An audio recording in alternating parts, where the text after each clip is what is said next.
नमस्कार। आज के इस वीडियो में हम देखने वाले हैं कि कंप्यूटर के अंदर वायरस क्या होता है और इसको हम किस तरीके से ढूंढ सकते हैं कि हमारे सिस्टम के अंदर वायरस है या नहीं है, और उसको कैसे हम उसको सेफली यूज़ कर सकते हैं। इसके लिए सबसे पहले हम समझते हैं कि वायरस है क्या। तो वायरस का जो पूरा नाम होता है वो होता है यहाँ पे vital information resource under seize. ये इसकी कोई पर्टिकुलर फुल फॉर्म नहीं है, बट एक अंडरस्टैंडिंग वर्ड्स आप बोल सकते हैं। ठीक है, यह मतलब कुल मिला के वायरस है क्या? कंप्यूटर का एक ऐसा सॉफ्टवेयर, यानी कि कोई भी चीज़ होती है सिस्टम के अंदर है तो वो क्या एक तरह का प्रोग्राम है।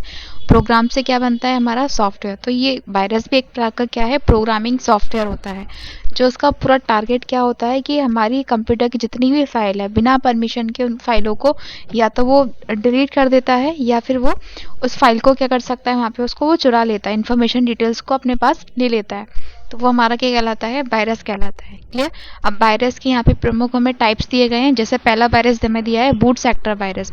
बूट सेक्टर वायरस क्या होता है? ये कंप्यूटर को स्टार्ट होते ही एक्टिवेट हो जाता है, यानी कि जब कंप्यूटर को हम स्टार्ट करते हैं, स्टार्ट करने के बाद कंप्यूटर पे हम डेस्कटॉप पे पहुंचते हैं। डेस्कटॉप और स्टार्ट के बीच में एक जो विंडो हमें देखने को मिलती है उसे हम बोलते हैं बूट स्क्रीन।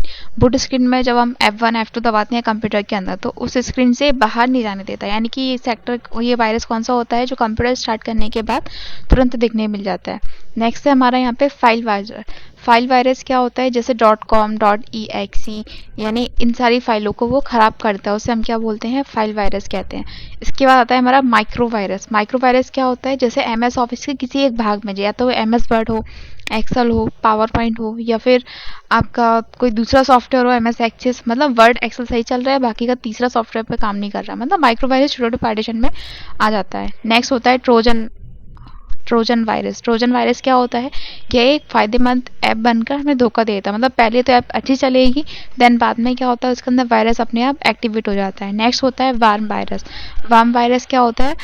अपनी कॉपी बनाकर मेमोरी भर देता है, यानी कि आपने कोई फाइल बनाई, उसी फाइल की कॉपी बना देगा और उसको मतलब अपनी खुद की एक फाइल बना देगा उसी से रिलेटेड, जो भी उसको इन्फॉर्मेशन समझ नहीं आती है उसको, उसी की फाइल को मेमोरी मल्टीपल टाइम सेव करके हमारे कंप्यूटर की मेमोरी को पूरा फुल कर देता है। नेक्स्ट है हमारा ये वाला वायरस। ये क्या करता है? फाइल को लॉक रहती हैं तो लॉक फाइलों से डेटा हैक करने की कोशिश करता है। तो ये अलग अलग टाइप्स के हमें वायरस प्रकार दिए गए हैं। नेक्स्ट हमारा वायरस की हम पहचान कैसे करें? अपने कंप्यूटर में हम वायरस को कैसे फाइंड कर सकते हैं? सबसे पहला जो मेन रीज़न है वो है क्या? कंप्यूटर हमारा बहुत ज़्यादा स्लो चलने लगता है, यानी कि इसमें कैपेसिटी, जैसे हम वर्क कर रहे हैं उसकी स्पीड क्या होती है? बहुत ज़्यादा स्लो हो जाती है। तो हम आइडिया लगा सकते हैं कि हमारे सिस्टम में क्या है, यहाँ पे वायरस एक्टिवेट हो चुका है। नेक्स्ट है हमारा अचानक कंप्यूटर स्क्रीन अजीब सी हो जाती है या पॉपअप्स आने लगते हैं, तब भी हम किसका साइन होता है? ये कंप्यूटर वायरस का। क्लियर? थर्ड पॉइंट है इसमें कंप्यूटर का बार बार अपने आप रीस्टार्ट होना या फिर बंद होना। ठीक है, ये बंद होने के बाद फिर प्रोसेसिंग डिले रहना। तो ये सब कारण क्या है? हमारे कंप्यूटर वायरस यहाँ पे की समस्या आ सकती है। नेक्स्ट है फाइलों का अपने आप डिलीट होना या गायब होना। हमारी फाइल हमने बनाई है, सेव की है, बट हमें दिख नहीं रही है, या फिर वो फाइल अपने आप डिलीट हो रही है या फिर सेव नहीं हो रही है। इस टाइप के जब भी एरर आते हैं तब भी हमारी समस्या किसकी? यहाँ पे कंप्यूटर वायरस वहाँ पे एक्टिवेट होने लगता है। क्लियर? नेक्स्ट है हमारा कि हम वायरस से होने वाले नुकसान। कौन कौन से वायरस से नुकसान हो सकते हैं? सबसे पहले क्या है कि हमारी जो भी डाटा होती है, डाटा चोरी हो जाता है।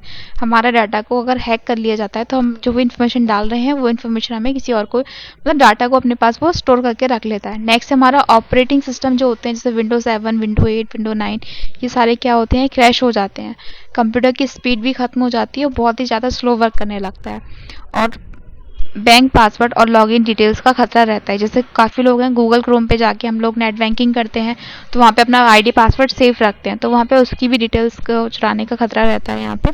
नेक्स्ट है हमारा कंप्यूटर से बचाव। अगर आपको इन सब से सेफ रखना है कि हम चाहते हैं हमारे कंप्यूटर के अंदर वायरस नहीं है, तो उसके लिए कुछ यहाँ पे टिप्स दिए हैं। जैसे पहला है हमारा एंटीवायरस। हम अपने कंप्यूटर के अंदर एंटीवायरस ऑलरेडी अपडेट रखें, वहाँ पे समय समय पे अपडेट करते रहें। जैसे 1 साल का है, कुछ 2 साल के लिए एक्टिवेट होते हैं, तो समय समय पे हमें एंटीवायरसों को भी अपडेट करना पड़ता है।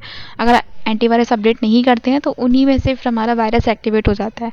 क्लियर? नेक्स्ट है एक्सटर्नल डिवाइस। जब भी हम अपने CPU के अंदर या फ़ोन के अंदर या फिर लैपटॉप के अंदर कोई अदर डिवाइस डालते हैं जैसे पेन ड्राइव, तो उसको हमें क्या करना होता है, पहले स्कैन करना होता है। क्लियर। नेक्स्ट है सेफ ब्राउजिंग। हम अपनी जो भी कंप्यूटर के अंदर अपना ब्राउज़र यूज़ करेंगे उसमें हम क्या करते हैं, सेफ ब्राउजिंग करना है, यानी कि अनजान लिंक या ईमेल अटैच को हमें खोलना नहीं है, उसको ओपन नहीं करना है। नेक्स्ट है मोबाइल सॉफ्टवेयर या कंप्यूटर के जितने भी सॉफ्टवेयर होते हैं उन सबको हमें समय समय पर क्या करना पड़ता है, अपडेट रखना पड़ता है। अगर अपडेट नहीं रखेंगे तब भी कंप्यूटर के अंदर वायरस एक्टिवेट हो जाता है। तो यहाँ पे हमने एक चीज़ समझा कि वायरस क्या है, एक प्रकार का बहुत खतरनाक प्रोग्राम होता है, प्रोग्रामिंग सॉफ्टवेयर होता है। तो सबसे बड़ी सावधानी क्या है कि हम अपने कुछ रूल्स को यहाँ पे फॉलो करके रखें। ये जो हमें दिए गए 4-5 चीज़ें, तो इनको अगर हम फॉलो करेंगे तो नेक्स्ट हमारा ये कंप्यूटर वायरस यहाँ पे एक्टिवेट नहीं होगा। और हमेशा अपनी फाइलों को हमें क्या बना के रखना है, बैकअप। अगर हमने कोई फाइल बनाई है तो उसको हम सेव करके रख सकते हैं। आज की वीडियो में इतना ही, बाकी हम नेक्स्ट पार्ट में कवर करेंगे।